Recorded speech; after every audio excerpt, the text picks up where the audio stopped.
et principalement d'une encyclique de Jean-Paul II qui s'appelle Laborem Exercens et qui veut dire exerçant le travail, c'est les premiers mots du texte en latin, et qu'on traduit souvent par le travail humain. Donc on va principalement lire ça ensemble ce soir. C'est la raison pour laquelle vous avez un exemplier sur lequel il y a plusieurs extraits. Le premier extrait que vous avez trouvé sur votre exemplier, c'est une citation de Gramsci, donc qui n'est pas un père de l'Église comme vous le savez peut-être, qui est une citation qu'il est important aujourd'hui que les catholiques fassent mentir. Gramsci, dans cette citation, fait une critique de la doctrine sociale de l'Église, et ce que j'aimerais, c'est qu'à la fin de cette soirée, on sorte tous avec la ferme détermination de faire mentir cette phrase de Gramsci que l'on va lire ensemble, donc qui est une citation critique à l'égard de l'ensemble de la doctrine sociale ou de la pensée sociale. La pensée sociale catholique n'a qu'un intérêt académique. Il faut l'étudier et l'analyser en tant qu'élément idéologique opiacé, donc une sorte de drogue, tendant à maintenir certains états d'âme d'attente passive de type religieux, mais non comme élément de la vie politique et historique directement active. En gros, la doctrine sociale c'est bien beau, mais en réalité ça n'a aucun intérêt politique, dit Gramsci. Ça n'est fait que pour endormir les masses, c'est un opium du peuple parmi d'autres. On voit bien là la veine, disons, marxiste de la citation de Gramsci. Ce que j'aimerais ce soir, c'est qu'on arrive à voir ensemble que la théologie du travail qu'on peut trouver dans la doctrine sociale peut nourrir une action politique. Non pas, on va le voir, en confondant les ordres, mais en nourrissant l'action politique. Il y aura 3 étapes ce soir. D'abord une réflexion sur la question de savoir pourquoi faut-il travailler. Et on verra que c'est vraiment pas évident comme question en réalité. Un deuxième moment assez court où on verra qu'une certaine théologie, une certaine compréhension du travail est à l'origine du capitalisme. Donc là on parlera de Weber, ne vous inquiétez pas, ça sera très simple, tout va être clair. L'idée c'est que le capitalisme présuppose une certaine théologie du travail. Et avec la théologie catholique du travail, on peut critiquer le capitalisme sur un terrain théologique. Et le troisième moment, qui sera le plus long, développera 5 points issus de l'encyclique du pape, du Saint-Pape, 5 points fondamentaux de la théologie du travail selon Jean-Paul II.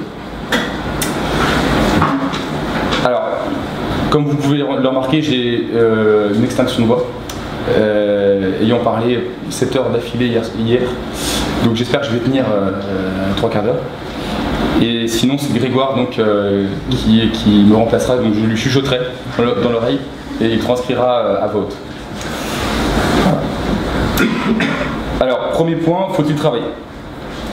Il est absolument clair pour la doctrine sociale que cette question n'est pas évidente. Faut-il travailler? Cette question n'est pas évidente. Pour une raison simple, c'est que l'Église, et en particulier Jean-Paul II, reconnaît que le travail est une souffrance. Et c'est le point de départ de la réflexion. Donc la question, c'est de savoir, faut-il légitimer cette souffrance qu'est le travail? Vous savez tous que le travail, ça veut dire en latin tripalium, la torture. Et l'Église le reconnaît parfaitement. L'Église n'a pas une vision angélique du travail dans laquelle le travail ne serait que réalisation de soi. Et elle reconnaît même que le travail est bien souvent, en plus d'être une souffrance, l'occasion d'une exploitation. Ce qui redouble le problème. C'est la raison pour laquelle, si on veut commencer à réfléchir au travail, il faut commencer avec le premier texte de la tradition chrétienne ou judéo-chrétienne, qui est la Genèse, dans lequel le travail est une malédiction. Maudit soit le sol à cause de toi, avec peine tu en tireras ta nourriture tous les jours de ta vie. Genèse 3,17. Donc dès le début, dès les premières pages de la Bible, le travail est reconnu comme ayant un lien fondamental avec le péché. Alors, donc, objection. Oui, mais Jésus travaillait. Oui, mais Jésus travaillait. Donc le travail a une certaine dignité. Oui, certes. Mais la question est de savoir si, est-ce que Jésus travaillait parce qu'il pensait que le travail n'était pas une malédiction, et à ce moment-là, il contredisait la première page de la Bible, ou bien est-ce qu'il travaillait parce que précisément, par son incarnation, il prenait sur lui la totalité des souffrances de l'humanité.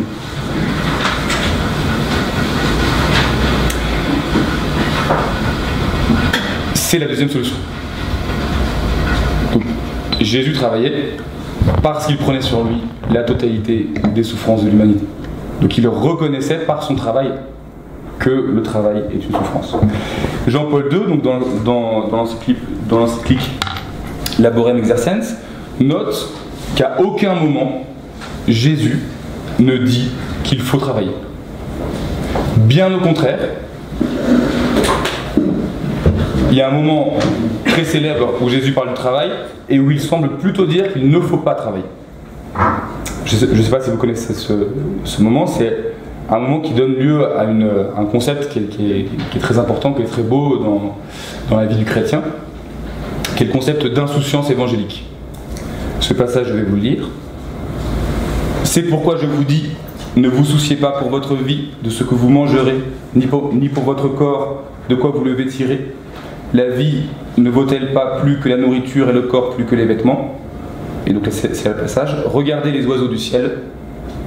Ils ne font ni semaille ni moisson, ils ne travaillent pas la terre. Ils n'amassent pas dans les greniers et votre Père Céleste les nourrit. Vous-même ne valez-vous pas beaucoup plus qu'eux? Donc l'argument serait: les animaux ne travaillent pas, à plus forte raison, la dignité de l'homme étant supérieure à celle des animaux, il n'y a pas de raison que l'homme travaille. Okay, donc ça c'était pour bien vous faire comprendre l'aspect négatif du travail qui est parfaitement reconnu. Et c'est très important parce que souvent on entend chez certains chrétiens une espèce de vision angélique du travail. La dimension négative du travail est parfaitement reconnue par l'Église. Et la solution à cette question, on la trouve notamment chez saint Paul, dans la deuxième épître aux Thessaloniciens, dans laquelle, au chapitre 3, il dit « Nous avons travaillé pour n'être à charge de personne. Nous avons travaillé pour n'être à charge de personne. » Autrement dit, la justification qu'il donne au travail n'est pas une justification directe, par laquelle il dirait « Le travail, c'est vraiment super génial, on souffre pas, ça fait même pas mal, on s'épanouit, etc. » La justification du travail, c'est de n'être pas un poids pour les autres. Et saint Paul critique dans ce passage très fortement les chrétiens qui se croyaient déjà arrivés au ciel et qui par conséquent refusaient de travailler et qui par conséquent étaient à charge d'autres et qui donc par conséquent faisaient travailler encore plus d'autres.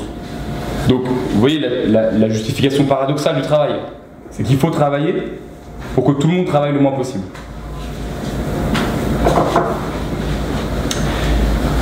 Alors on pourrait dire, oui, mais en même temps, Dieu travaille.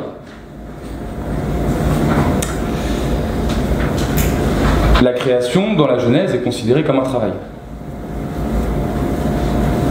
Et effectivement, Jean-Paul II dit, par son travail, l'homme doit imiter Dieu. Par son travail, l'homme doit imiter Dieu. En fait, ça a l'air d'être complètement débile comme phrase, mais si on la lit bien, ça peut avoir une fonction critique du travail. D'abord parce que un point absolument fondamental dans la théologie du travail, c'est le repos. Dieu travaille 6 jours et le 7e jour, il se repose. Ce qui ne veut pas seulement dire, mais ça veut dire ça, mais ça ne veut pas seulement dire que les chrétiens doivent défendre le repos dominical. Ça veut dire ça. Ça veut dire une chose plus profonde. Ça veut dire que le travail n'a de sens que par rapport au repos. Le travail n'a de sens que par rapport au repos.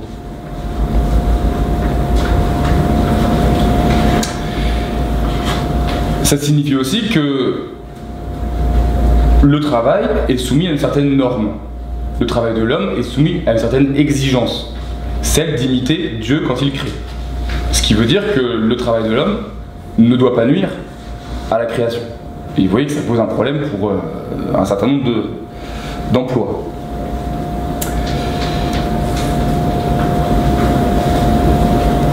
Deuxième point, le rapport entre la théologie du travail et le capitalisme. Vous voyez, on pourrait faire une critique assez facile qui consisterait à dire mais c'est bien beau tout ça, donc c'est des textes, c'est Jean-Paul II, il est pape, le type il parle de travail, il n'a jamais travaillé de sa vie, etc. C'est de la théologie, c'est fait pour... c'est des opiacés faits pour les curés. Oui. En réalité, depuis les analyses de Weber,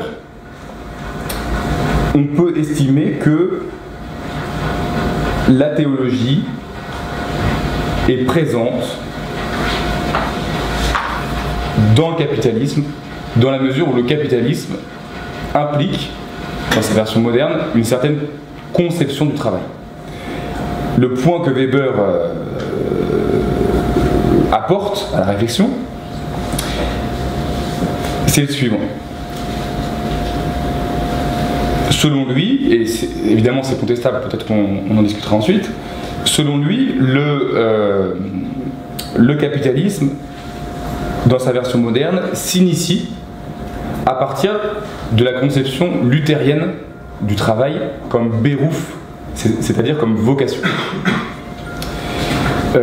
En effet, vous savez peut-être que Luther traduit le concept de travail dans sa Bible, dans sa traduction de la Bible, par Beruf, par vocation. Autrement dit, le travail acquiert une dimension divine. Le travail est ce qui nous est quasiment commandé par Dieu, et le travail est ce par quoi on peut vérifier son élection, le fait qu'on est sauvé. Et donc par conséquent, la réussite professionnelle devient un critère de vérification du fait qu'on est sauvé. Par conséquent, le travail acquiert une valeur ultra positive. Et en plus de ça, cette conception du travail, comme vocation, comme Beruf, entraîne une certaine manière de travailler qui va être propice à l'émergence du capitalisme, qui est une manière ultra rationnelle de travailler. Et donc c'est l'émergence de la figure de l'entrepreneur ultra rationnel, très méthodique, quasiment ascète.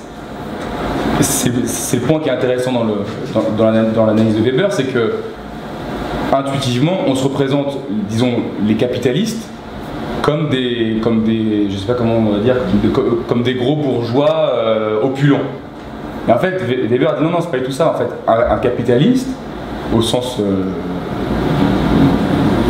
de celui qui est du grand patron, par exemple, n'est pas du tout un grand bourgeois opulent.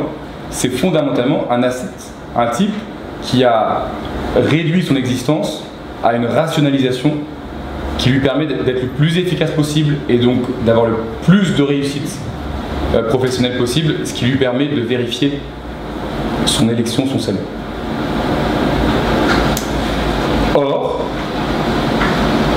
comme vous pouvez vous en douter, la théologie catholique du travail se distingue, voire s'oppose de cette théologie, disons, luthérienne ou protestante du travail, et par conséquent, à partir de la théologie catholique du travail, on peut, sur le terrain de la théologie, combattre ou critiquer le capitalisme. Troisième point.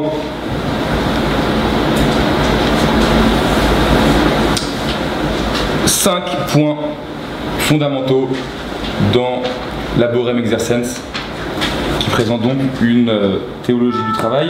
Je précise en guise de pause pendant que les pompiers passent qu'il existe cet ouvrage absolument passionnant qui fait à peine 1043 pages, que vous pouvez trouver au Simone, puisqu'on l'a acheté exprès, puisque notre vocation fondamentale c'est de connaître ce machin, qui regroupe tous les textes de la doctrine sociale depuis Rerum Novarum, donc depuis 1891. Donc c'est un ouvrage qui est assez massif, mais en réalité les textes sont en général très courts. Et Laborem Exercens, vous voyez, je l'ai ici, ça fait même pas 100 pages, ça fait 125 pages. Et c'est des pages vraiment minuscules. Donc c'est vraiment des tout petits textes qui en plus à chaque fois rappellent ce qui a été dit précédemment. Donc en lisant juste Laborem Exercens, vous aurez une vision relativement globale de la théologie du travail dans l'Église. Premier point, la définition du travail. La définition du travail. Qu'est-ce que le travail? Le travail a un sens subjectif et un sens objectif. J'emploie des mots un peu de philosophe, des formations professionnelles.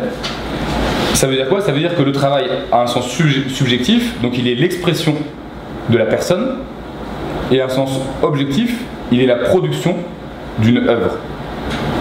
Donc un artisan par exemple, il va faire une table. En faisant cette table, il va à la fois exprimer sa personnalité. La table qu'il va faire ne sera pas exactement la même que la table d'un autre artisan. Et par conséquent, il va produire une œuvre objective, palpable, une table. Le principe de base, par rapport à cette distinction entre le sens subjectif et le sens objectif du travail, c'est la supériorité du sens subjectif sur le sens objectif. Qu'est-ce que ça veut dire? Ça veut dire que ce qui est premier, c'est l'expression d'une personnalité. C'est ce que Jean-Paul II appelle, au paragraphe 6, la nature éthique du travail. La nature éthique du travail.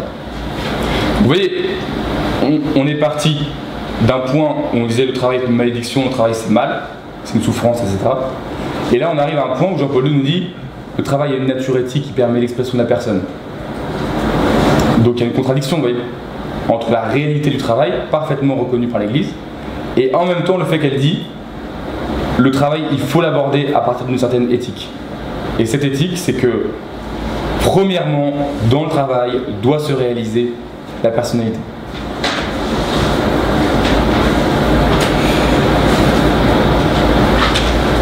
Je cite, « Par le travail, l'homme se réalise lui-même comme homme, et même en un certain sens, il devient plus homme. Par le travail, on devient plus homme. » Alors, bon, comme beaucoup de phrases de la doctrine sociale, on a l'impression que c'est bleuné. En réalité, on peut lire cette phrase dans sa vertu critique. C'est-à-dire que cette phrase, le travail permet à l'homme de devenir plus homme, permet de critiquer tous les emplois dans lesquels l'homme ne devient pas plus homme. Et à partir d'une certaine idée éthique du travail, on peut critiquer beaucoup de formes de travail qui sont des lieux dans lesquels l'homme ne s'humanise pas, mais au contraire s'abêtit. Et vous êtes ici dans un lieu qui s'appelle le Simone, donc qui s'appelle ainsi en hommage à Simone Weil, qui est une personne, une philosophe, dont vous trouvez d'ailleurs un ouvrage en vente ici, qui a fait le choix de partir vivre et travailler en usine. Donc pendant 2 ans, elle a travaillé en usine, donc elle a choisi de porter sur elle-même la malédiction, disons, du travail.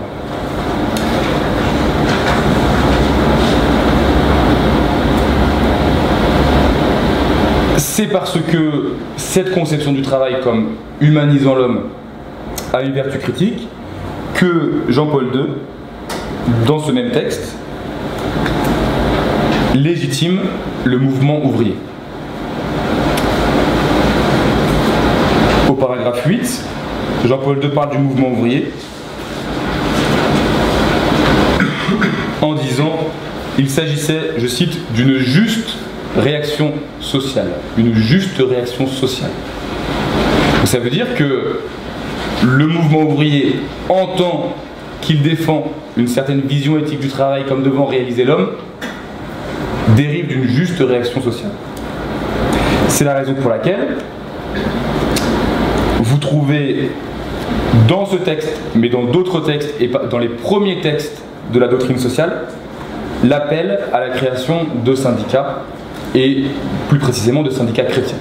Et vous savez que ces textes, Rerum Novarum et les textes qui suivent, ont donné lieu à la création de syndicats en France comme la CFTC, qui aujourd'hui est un peu moribonde, je crois, mais qui a eu son heure de gloire et son importance. Deuxième point, quel est le rapport entre le travail humain et la création divine ?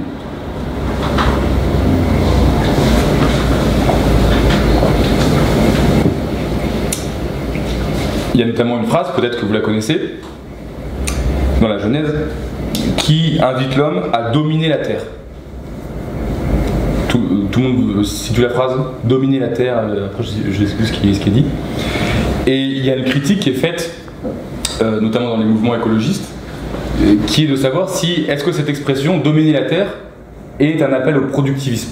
C'est-à-dire, est-ce que l'injonction qui est faite à l'homme de dominer la création implique la nécessité de produire le plus possible et d'aménager absolument parfaitement la nature. Autrement dit, est-ce que la Genèse, par son injonction de dominer la Terre, est un texte anti-écologique? Est-ce que le travail, est-ce que la forme du travail qui est promue par la Genèse implique la poursuite d'une croissance effrénée et indéfinie? La première réponse, c'est que l'homme est invité à travailler en tant qu'image de Dieu. Par conséquent, il est invité à travailler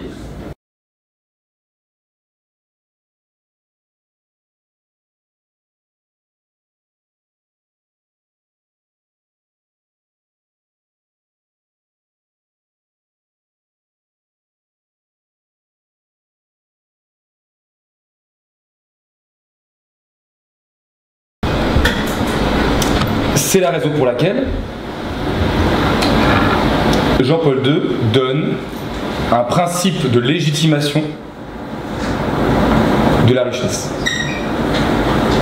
Au nom de quoi est-ce que certains seraient plus riches que d'autres? Vous voyez, c'est une question de base. Au nom de quoi certains seraient plus riches que d'autres?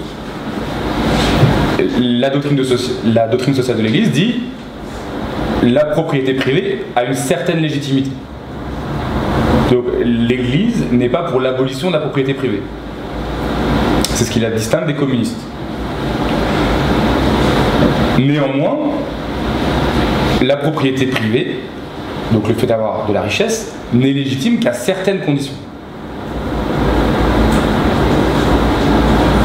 Et on va voir ça dans le paragraphe 14. Alors, on ne va pas tout lire parce qu'il est déjà 45. On va lire que la phrase qui se poursuit en gras. Donc il ne saurait être possédé. Un lecteur, une lectrice. Il ne saurait être possédé contre le travail, et ils ne peuvent être non plus possédés pour posséder. Tout ça c'est il, au pluriel c'est les instruments de production, le capital. Parce que l'unique titre légitime à la possession, et cela aussi bien sous la forme de la propriété privée que sous celle de la propriété publique ou collective, est qu'il sert au travail et qu'en conséquence, en servant au travail, il rend possible la réalisation du premier principe de cet ordre, qu'est la destination universelle des biens et le droit à leur usage commun. Je poursuis. Oui. De ce point de vue, en considération du travail humain et de l'accès commun aux biens destinés à l'homme, on ne peut pas exclure non plus la socialisation sous des conditions qui conviennent de certains moyens de production. Alors, est-ce que vous avez compris? À peu près. Donc il y a 2 points importants. Le premier point important, c'est que la propriété privée n'est légitime que si elle sert le bien commun. Concrètement, ça veut dire quoi? Ça peut vouloir dire des choses très lourdes. Notamment que si une propriété privée est captée uniquement par un individu ou par un petit groupe, elle devient illégitime. Autrement dit, il y a des textes très précis, et dans Laborem Exercens et dans Gaudium et Spes, qui est un texte donc, du Concile Vatican II, qui légitime, dans certains cas bien précis, l'expropriation, par exemple, de grands propriétaires terriens qui posséderaient des immenses terres en friche et qui laisseraient des travailleurs au chômage parce qu'ils ne les feraient pas travailler dans leurs terres et leurs terres seraient donc improductives et non fécondes. Dans ce cas, et qui était un cas très précis en Italie à l'époque, dans ce cas, il est légitime d'exproprier ces grands propriétaires terriens. Donc le capital, la richesse, quand elle ne sert plus au bien commun, à ce que la doctrine sociale appelle la destination universelle des biens, elle n'est plus légitime. D'accord? Donc ça veut dire que la propriété privée, elle est à la fois légitimée, et en même temps, parce qu'elle est légitimée par certaines choses, elle est limitée. Une propriété privée qui ne sert qu'à celui qui la possède, et pas au bien commun d'une certaine façon, il est légitime de s'en saisir. D'accord? Ça c'est un point lourd, très lourd, comme disent mes élèves. Et le deuxième point, et c'est la conséquence, c'est que cela légitime, c'est la dernière ligne du texte, la socialisation, donc ça veut dire la mise en commun, sous les conditions qui conviennent, de certains moyens de production. Vous savez que un des mots d'ordre du marxisme, c'est la... Comment est-ce qu'on dit déjà la collectivisation. Ouais. Non, c'est pas ça que je pensais, c'est la mise en commun l'abolition de la propriété privée des moyens de production. Donc là, ça veut dire que dans certains cas, l'abolition de la propriété privée des moyens de production est légitime. Vous voyez? Donc, donc, je dis ça pour vous faire comprendre que Jean-Paul II, c'est certes le pape anticommuniste, et en même temps, il y a des points par lesquels il en est proche. Je ne dis pas qu'il est identique, attention. Quatrième point, Jean-Paul II invente un concept qui est le concept de l'employeur indirect. Le concept de l'employeur indirect. Qu'est-ce que ça veut dire? Ça veut dire qu'en fait, une personne qui est employée, elle n'est pas seulement employée par un patron. Elle est d'une certaine manière indirectement employée par tout un système qui détermine son travail. Par exemple, on l'a bien vu l'an passé avec la question de la loi travail, c'est bel et bien l'État qui détermine les conditions dans lesquelles les gens travaillent. C'est l'État qui détermine les lois, enfin c'est l'État en dernière instance qui détermine les lois qu'on appelle le droit du travail. Donc d'une certaine manière, pour Jean-Paul II, l'État est l'employeur indirect.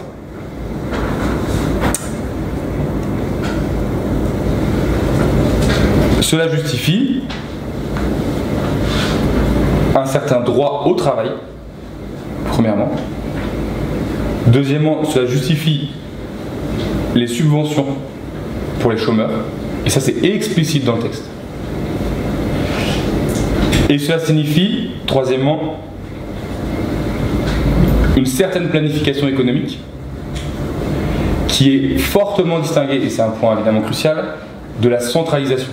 Ça veut dire qu'il est légitime que l'activité économique ne soit pas laissée à elle-même, mais qu'elle soit organisée politiquement.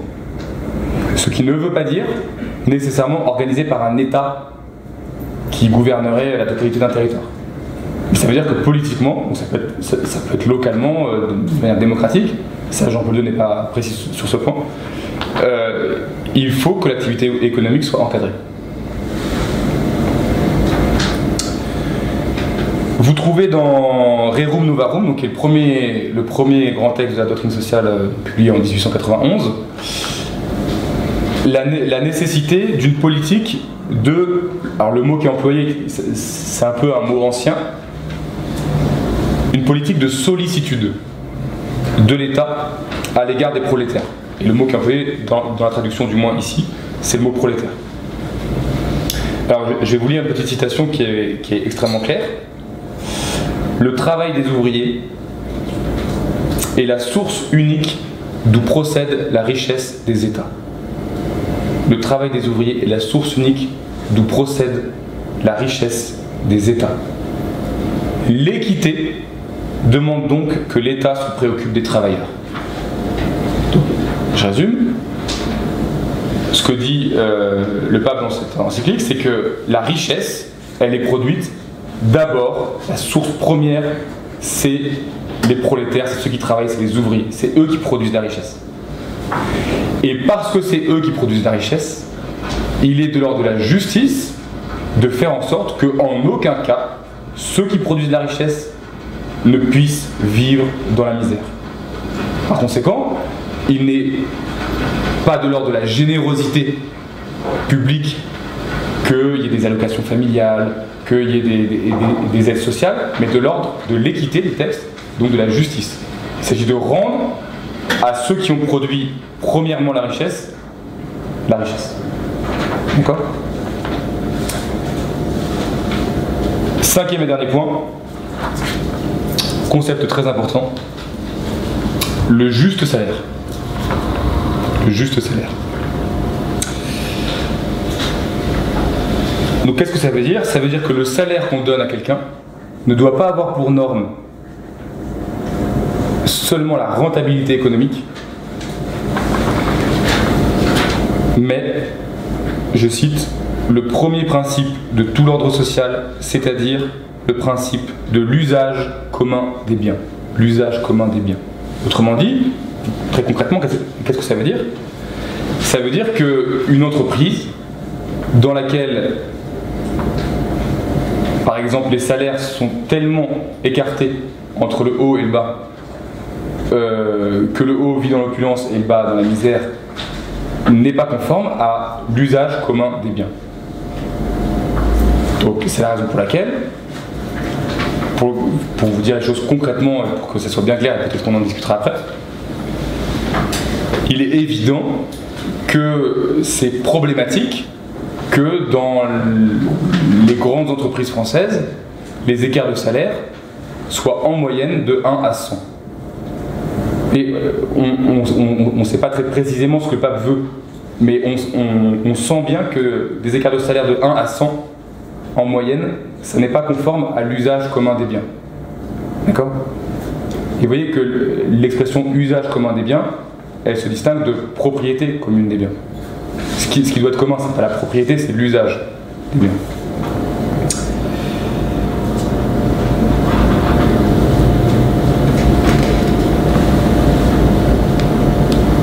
Il est 56. Alors j'ai le temps de développer un dernier petit point. Dans la question du juste salaire, Jean-Paul II développe un point qui est très intéressant et qui, selon lui, permet d'atteindre le juste salaire, c'est les allocations familiales. C'est ce qui le conduit à parler d'un travail libre des femmes. En effet, aborder la question du travail d'un point de vue théologique ou d'un point de vue éthique implique de militer ou de lutter en faveur de, je cite, la revalorisation sociale des fonctions maternelles. La revalorisation sociale des fonctions maternelles. Alors, il y a une lecture qui est facile, qui consiste à dire il faut que les femmes elles fassent des enfants, c'est ce qu'on dit toujours dans nos milieux catholiques. Voilà, il faut des bonnes allocations familiales pour que les femmes puissent faire des enfants, etc. Et le pape dit une chose, donc il dit ça, mais il dit une chose plus précise encore. Il dit que les employeurs doivent mettre en place les conditions de travail suffisantes pour que les femmes puissent librement travailler ou ne pas travailler si elles veulent avoir des enfants. Et vous savez, je pense, que dans la majorité des entreprises, la femme pose toujours un problème à cause de ça. À cause du fait qu'on se dit mais elle va partir, elle va tomber enceinte, elle va pas rester, etc. Donc ça veut dire que si vous cherchez un engagement politique catholique, bah, vous en avez un. C'est que soit aménager pour les femmes spécifiquement des conditions de travail qui leur permettent d'avoir des enfants ou de pas en avoir. D'accord ? Et je pousse plus loin pour que peut-être pour vous provoquer.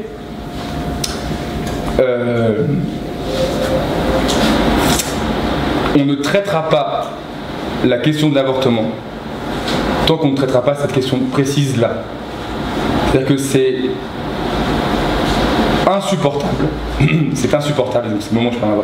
C'est insupportable que comment dire, que des grands bourgeois s'offusquent éthiquement de l'avortement alors qu'ils font travailler les femmes dans leur entreprise dans des conditions telles qu'elles préféreront mettre fin à la vie de leur enfant plutôt que de garder. Donc il faut bien voir que la question de l'avortement, elle est déterminée pas seulement par la décision libre et rationnelle de la femme, mais bien évidemment par les conditions de travail dans lesquelles les femmes travaillent. Et un couple, d'ailleurs c'est pas uniquement la femme, un couple qui est soumis à une pression telle qu'il ne peut pas envisager l'accueil d'un enfant, c'est pas à cause de lui qu'il est soumis à ces conditions, c'est à cause de son employeur et plus généralement à cause de l'État qui produit cette condition de travail.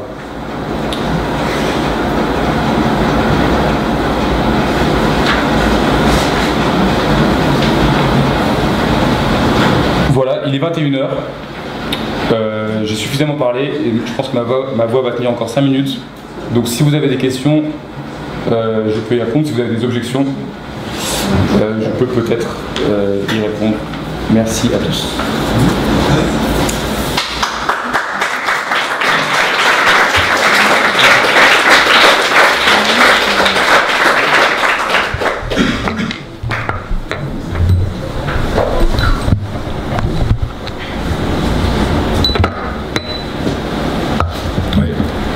Je peux revenir sur la citation de Jean-Paul II, je ne sais pas si j'ai bien écrit, c'est le travail des ouvriers, la source unique des richesses.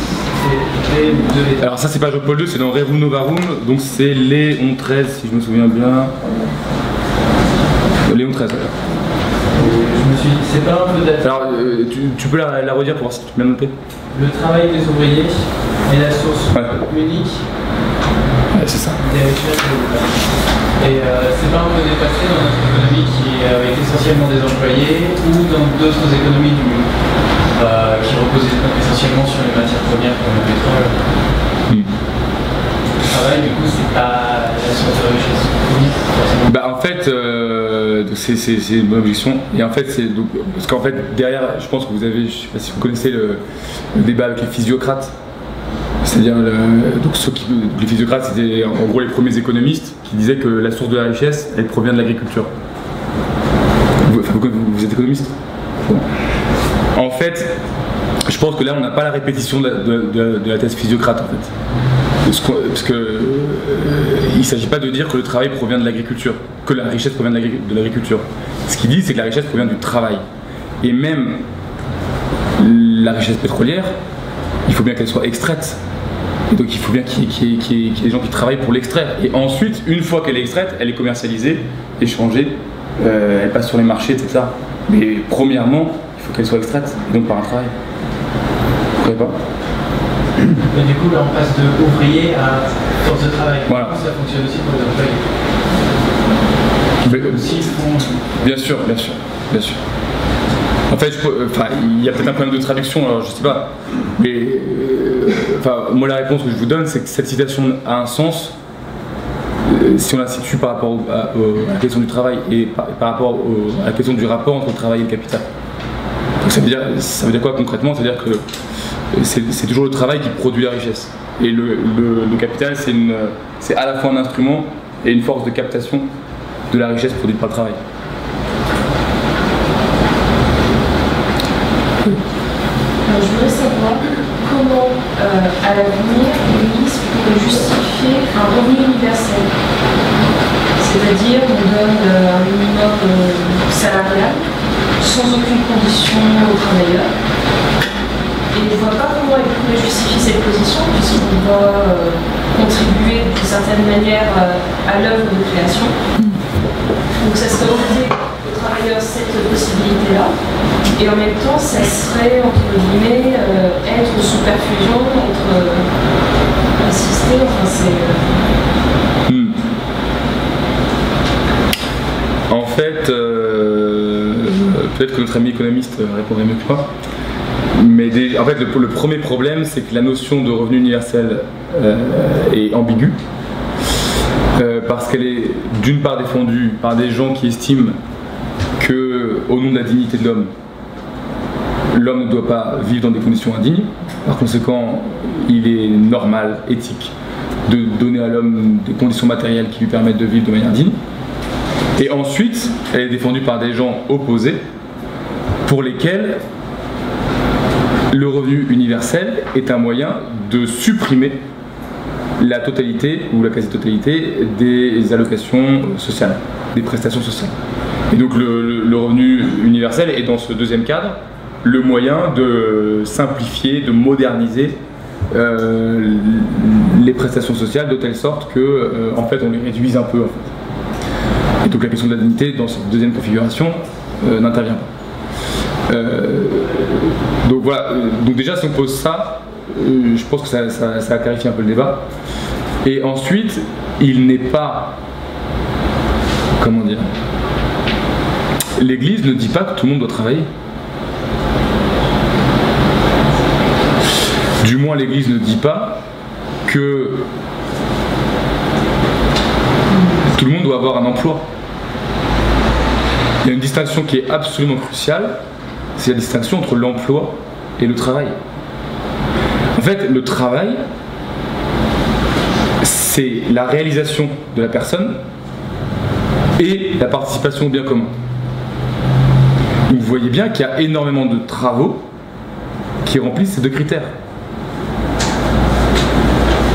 Et par conséquent, vous voyez, par exemple, tous les bénévoles d'une association, à la fois ils se réalisent personnellement et en même temps ils participent au bien commun parce qu'ils font vivre un lieu par exemple. Donc un lieu de vie, donc il y a du lien social, c'est conforme au bien commun.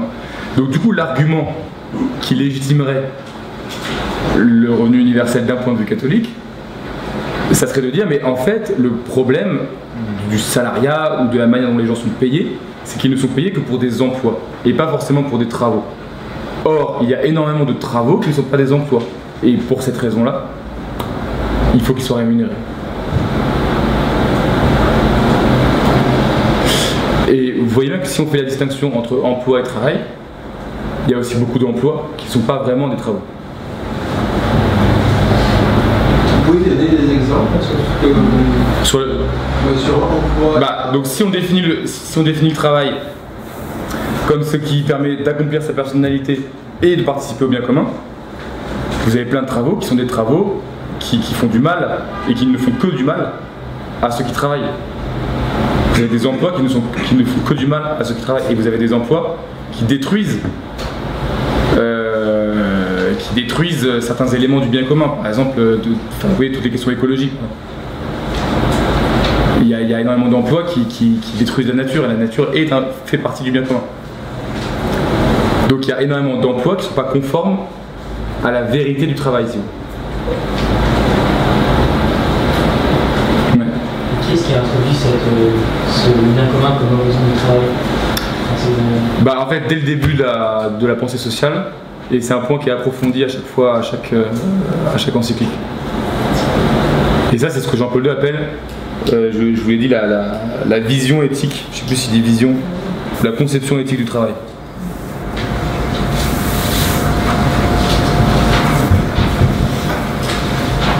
Mais pour revenir à l'histoire du revenu universel, il est vrai que le revenu est vendu aujourd'hui, entre guillemets, comme étant aussi une possibilité de laisser la possibilité ou le choix de ne pas travailler. C'est comme ça qu'on l'amène aussi aujourd'hui. Oui, mais justement, en fait, je pense que c'est là où il y a une ambiguïté, c'est que si on admet la définition du travail comme réalisation de soi et participation au bien commun, c'est ce double critère, à ce moment-là, effectivement, le revenu universel peut être un moyen de ne pas avoir d'emploi. Mais il est aussi un moyen d'avoir un vrai travail. Par exemple, une vie associative bien fournie. Oui. Ou alors une vie de famille, etc. Donc, du coup, dans ce sens-là, le revenu universel s'approche d'une doctrine sociale de... Voilà. Enfin, disons que du moins, on pourrait l'aborder. On pourrait l'aborder avec des outils catholiques. Le problème, c'est que le revenu universel, ça ne fait pas forcément à ceux qui travaillent, même sans emploi, mais ceux qui travaillent aussi. C'est qu'il y a justement la part de. Il y a aussi la part de ceux qui ne travailleraient pas, qui seraient pas mère de famille, ou père de famille pendant qu'ils n'ont pas d'enfants, ou de bénévolat, et c'est cette partie-là en fait où le revenu universel justement couvrirait vraiment l'ensemble, y compris ceux qui ne travaillent pas, au sens du travail.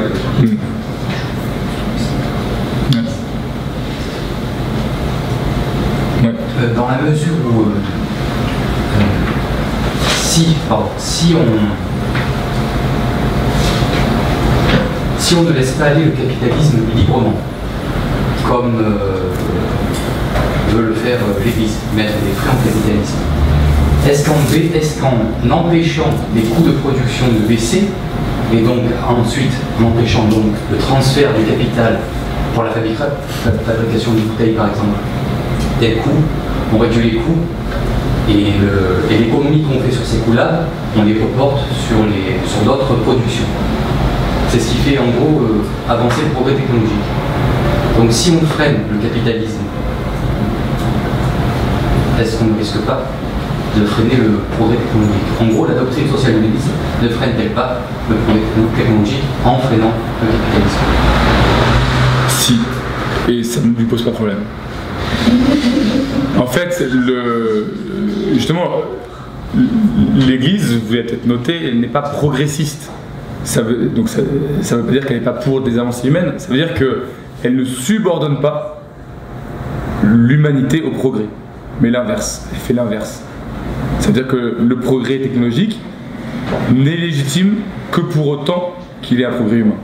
Donc peut-être qu'effectivement, en ne captant pas la richesse, en ne concentrant pas suffisamment le capital, le progrès technique sera plus lent. Mais tant pis, c'est pas grave. C'est pas le progrès technique qui va nous sauver. Mais le progrès technique peut améliorer les conditions de travail. Oui, mais du coup, d'accord, mais du coup, vous présupposez une situation dans laquelle les conditions de travail sont déjà complètement pourries. Donc du coup, vous dites, alors les conditions de travail sont complètement pourries, donc il faudrait un progrès technique qui du coup va rendre les conditions de travail encore plus pourries pour améliorer les conditions de travail.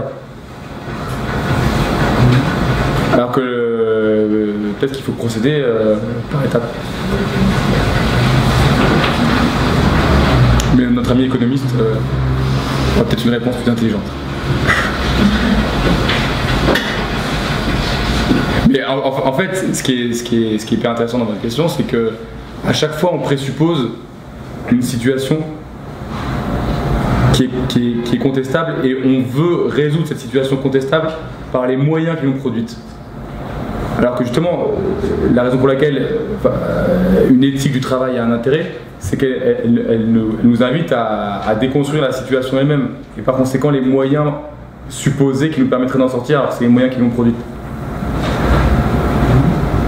vous pouvez un peu illustrer un propos, un exemple, j'allais dire, de doctrine sociale Appliqué ? appliquée. Ouais. Alors, vous avez tout un village en Espagne dans lequel il y a une usine qui a été fondée par un prêtre sur un principe donc un principe absolument fondamental dans la doctrine sociale qui s'appelle le principe de participation, qui était d'ailleurs un des sujets d'un atelier de doctrine sociale précédent la semaine dernière ou celle d'avant. La participation, c'est l'idée selon laquelle, enfin la participation disons absolue appliquée dans une entreprise, c'est l'idée selon laquelle il n'est pas nécessaire que certains soient propriétaires de l'usine et d'autres ne soient qu'exécutants. Par conséquent, il est possible dans une usine, dans une entreprise, que tous, même ceux qui sont tout en bas, soient propriétaires de leurs moyens de production et donc soient propriétaires de leur usine ou de leur entreprise. Et il se trouve que ce village en Espagne, cette entreprise, cette usine en Espagne, alors je ne sais plus ce que c'est, je pense que c'est pas une usine de chaussures. Non, c'est pas un allez-y. C'est en Espagne, Ouais. donc c'est au Pays Basque espagnol, ça s'appelle Mondragon. Donc c'était, comme vous l'avez dit, une usine fondée par un prêtre qui en fait s'est concentré à l'échelle d'un village. Puis il s'est dit, il ne faut pas que j'ai, enfin entre guillemets que j'ai, qu'il n'y ait que des ouvriers, il faut des ouvriers bien formés. Donc c'est ensuite passé au stade avec des formations pour les ouvriers et leurs enfants, donc formation technique, mais également au niveau universitaire classique. Et ensuite, il s'est dit, pour le développement de l'entreprise et des autres activités de la société, il faut que je sois le propriétaire du financement. Donc on va créer une banque sous la forme des banques mutuelles, comme par exemple la Caisse d'épargne, le Crédit Mutuel en France. Et donc maintenant, vous avez toute une région qui vit grâce à ça. Et enfin, moi je me dis, en fait, d'un strict point de vue d'efficacité, c'est pas complètement absurde en fait.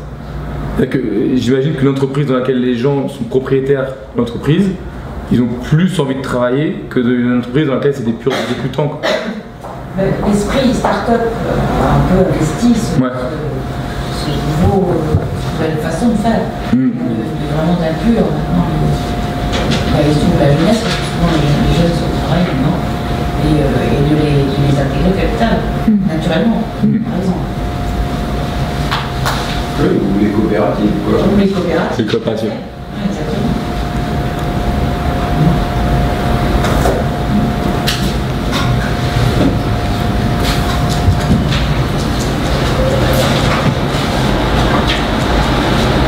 D'autres questions, objections?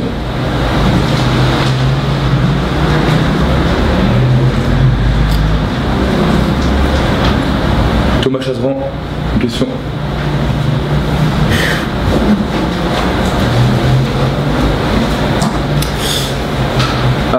Est-ce qu'on peut se réaliser sans réaliser le bien commun?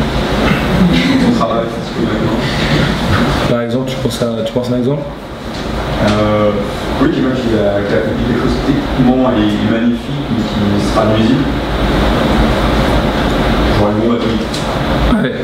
Il y a un savoir-faire, quelque chose de magnifique de l'homme qui se réalise dans sa conception et la relation de sa vie. Mais pour le bien commun, individuellement, ça va être intéressant. C'est vrai qu'en fait, si on suit cette logique, ça veut dire que fabriquer une bombe atomique, ça n'est pas vraiment travailler. Du coup, on pourrait faire une petite distinction entre travailler et produire. On peut produire, donc se réaliser, mais en fait, ce n'est pas un vrai travail. Mais enfin, vous voyez, la quantité de déclarations du pape François sur les fabricants d'armes est quand même impressionnante. Et le pape passe son temps à critiquer les fabricants d'armes, mais en tant que fabricants d'armes. Et il ne dit pas il pourrait y avoir un usage super intéressant des armes, avoir une arme dans son salon, c'est pas très esthétique, ça permet de se protéger, etc. C'est en soi, fabriquer des armes, c'est fortement problématique. Et vous voyez que cette critique, elle concerne évidemment la France, dont énormément repose sur la production d'armes. J'ai pas été assez polémique là.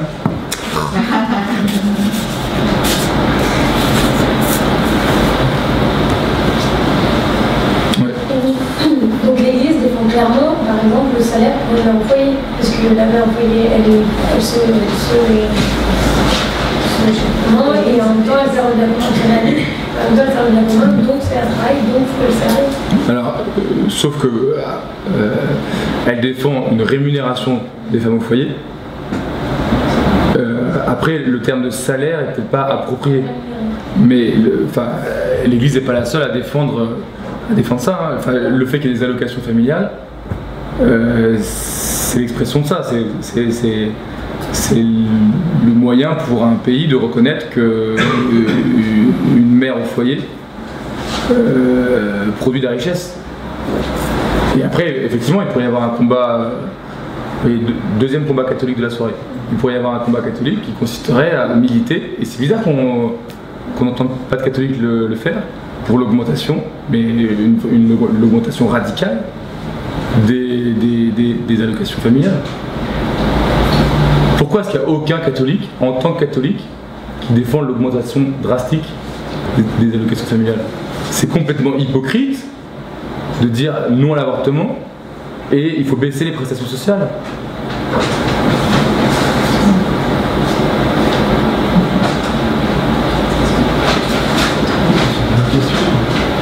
Philippe? Non, je disais ça, je prends le penser, je dis ça, c'est une bonne question. Pourquoi on n'entend personne de l'Église catholique qui prend une position un peu plus ferme à la télévision, qui change un petit peu les débats en même temps, qui sont complètement tartes, mais c'est vrai qu'on manque de porte-parole un peu virulent, dans le sens, je pense que si je n'avais pas connu Simone, je ne me serais peut-être pas plongé sur certaines questions pointues et bêtement j'aurais peut-être pas su répondre à des gens qui me posent des questions, etc. En réalité, on n'entend pas assez souvent des positions fortes de l'Église qui sont justes et pourtant qui devraient être entendues, quoi. On manque de représentants, entre guillemets, enfin de bons représentants. C'est un peu on en a déjà parlé d'ailleurs ici, hein, je l'ai souvent évoqué. Alors ça c'est peut-être la partie politique qui vous intéresse. Je crois qu'à un moment, tout à l'heure on parlait de la CFTC, qui est un syndicat des travailleurs chrétiens, que je côtoie moi, dans le monde du travail. Hein. Donc, moi je suis CGT, hein, c'est comme ça, mais ils n'ont pas ce discours-là, quoi. Et c'est complètement dommage. Moi, pour avoir des réunions syndicales avec des collègues d'ailleurs que je connais de la CFTC, ils n'ont rien de chrétien d'ailleurs, et en plus ils ont un discours qui est complètement nul. Mais s'ils avaient ce discours-là, ils feraient des adhérents, quoi. Ils n'ont pas d'adhérents parce qu'ils n'ont pas ce discours, quoi. Tout à l'heure on disait ils sont moribonds. Mais ils meurent en l'absence d'un discours qui défend les ouvriers, quoi. Ils ont un discours qui défend les patrons. Ils sont chrétiens sur la pancarte. C'est un peu con, quoi, le truc, quoi. Enfin, et on retrouve à la télévision, quoi. Ce que dit Philippe, c'est fondamental. C'est-à-dire que, et c'est la raison pour laquelle on a fait les altercatos. C'est qu'on a fait les altercatos pour essayer de travailler les questions politiques dans leur cohérence. Et c'est pas pour rien que je vous parlais de la question de l'avortement. C'est que la question de l'avortement, elle est captée par ce qu'on appelle les catholiques de droite et négligée par ce qu'on appelle les catholiques de gauche. Alors qu'en réalité, je pense que sur cette question, on peut avoir une conception qui réconcilie au moins potentiellement les deux, quoi. Et en étant cohérent, on sera plus crédible. Et en étant plus crédible, on sera plus écouté. En fait, la raison pour laquelle les chrétiens ne sont pas écoutés, c'est parce qu'ils ne sont pas crédibles. C'est parce qu'il y a une malédiction qui pèse sur les chrétiens. Il faut arrêter de croire que les gens n'ont pas envie d'écouter les chrétiens parce qu'ils sont anti-chrétiens ou christianophobes. C'est parce que les chrétiens pourraient être meilleurs.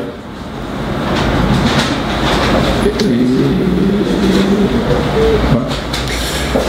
D'autres questions?